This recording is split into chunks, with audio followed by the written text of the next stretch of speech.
Welcome to Sweet Life Beat Life. We hope this video helps. In this video, I will explain how to use DaVinci Resolve noise reduction. First, open your project and navigate to the color page. Identify the clips that require noise reduction.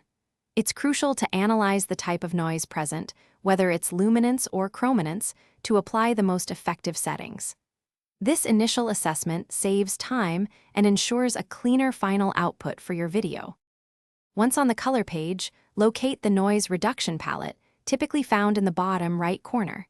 You'll see options for both temporal and spatial noise reduction. Temporal works across frames, while spatial works within a single frame.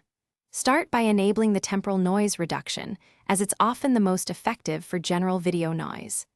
Adjust the threshold to a low value, perhaps around 1 or 2, to begin. Now let's fine-tune. For temporal noise reduction, increase the motion range to preserve details, but be cautious not to introduce ghosting. For spatial noise reduction, adjust the radius and threshold.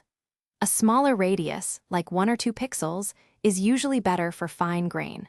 Always use the bypass button to compare your noisy original with the processed image, ensuring you don't overprocess and lose detail.